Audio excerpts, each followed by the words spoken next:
Selamat sore teman-teman, saya Vivian Florensius Waruwu mau berbagi kepada teman-teman semua tentang renungan saya dengan judul Potensi Pengkhianat.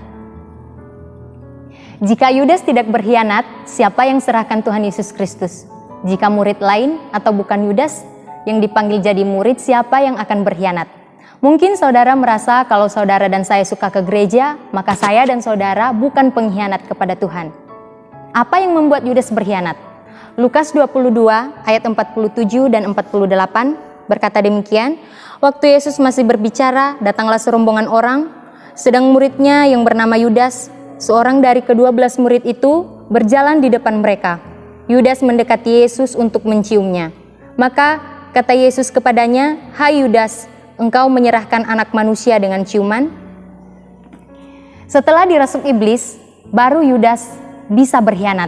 Malam sebelum Yesus diserahkan dalam Yohanes 13 ayat 27 disebutkan, bahkan setelah menerima roti dan anggur dari Yesus, Yudas kerasukan iblis. Bagaimana bisa seorang murid Yesus dirasuk iblis?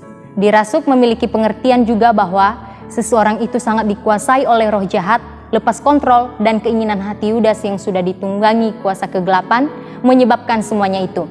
Yudas memiliki celah yang tidak pernah dibereskannya selama mengikuti Yesus. Ialah Yudas seorang yang mencintai uang daripada Tuhan. Jadi saudara-saudara, mengenal Yesus saja tidak cukup.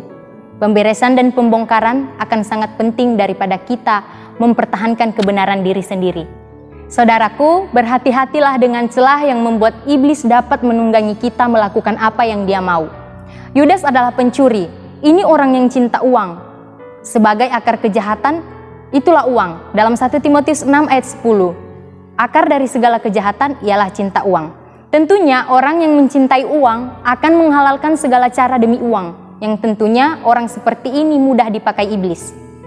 Surprise truth-nya, pengkhianat Kristus adalah orang-orang yang cinta uang, yang kemudian dipakai iblis untuk jual nama Tuhan.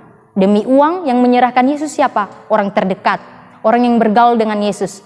Dengan ciuman terlihat intim dengan Tuhan. Good news-nya, Tuhan Yesus Kristus cinta Yudas dan mengampuni Yudas. Di mana pada saat ia disalib, Yesus sendiri berkata, "Bapa, ampunilah mereka sebab mereka tidak tahu apa yang mereka perbuat." Satu kisah beberapa hari yang lalu di media sosial tentang seorang gadis remaja bunuh diri karena putus dengan pacarnya. Dan waktu itu juga ada surat yang dikirimnya kepada pacarnya sebelum ia meninggal. Inti dari surat itu ialah, "Dulu kamu pernah berjanji kamu akan mencintaiku sampai mati, tapi nyatanya kamu meninggalkanku. Itu tandanya jika cinta kita harus berakhir, maka hidupku juga harus berakhir." Itulah tulisan terakhir dari seorang gadis remaja itu. Dan setelah itu ia menggantung diri dan mati. Keesokan harinya pacarnya itu juga nyusul bunuh diri. Dan akhirnya mereka berdua mati sama seperti kematian Yudas dengan menggantung diri. Jangan-jangan Yudas bunuh diri sebagai bukti penyesalan dan kesetiaan pada Tuhan Yesus Kristus yang besoknya juga akan tersalib. Sama seperti yang dialami oleh pasangan muda-mudi yang kemarin di media sosial itu. Sayangnya teman-temannya Yudas tidak satupun ada yang memberitakan pengampunan pada Yudas. Resolutionnya, cek diri. Anda pakai Tuhan untuk dapat uang atau Anda pakai uang untuk memuliakan Tuhan? Terima kasih, sekian yang bisa saya sampaikan. Semoga menjadi berkat bagi teman-teman semua. Tuhan Yesus memberkati.